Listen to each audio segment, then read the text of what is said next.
Imagine yourself standing in the center of a stage. The spotlight moves, and now you're in the center of it. Will you freeze up, or will you dance?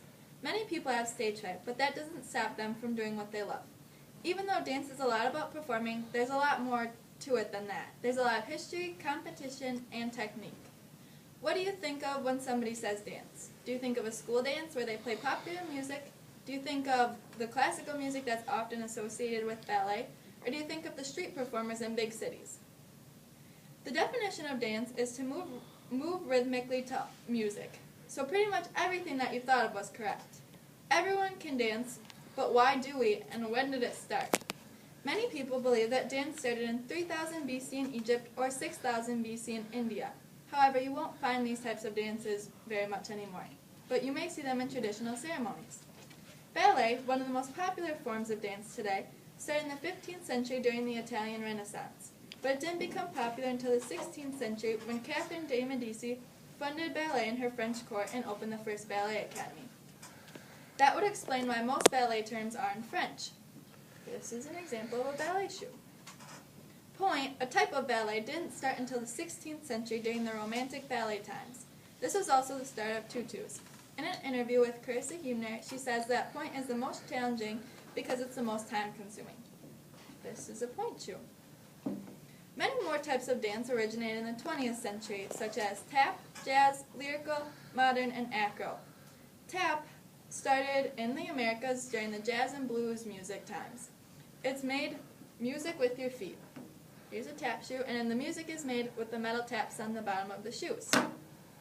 Jazz started in the 1950s as a mix of different kinds of dances.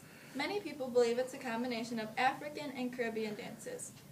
These three are all examples of jazz shoes. Lyrical, a type of dance that combines ballet and jazz, is very musically oriented.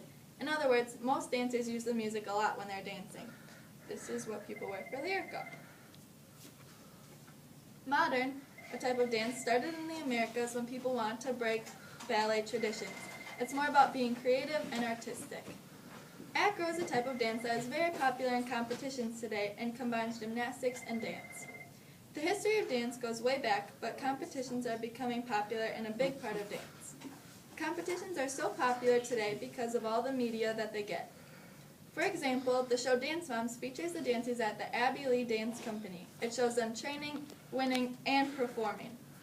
Why do they always win these competitions, though? Probably because they're good performers. To be a good performer, you have to have a good personality.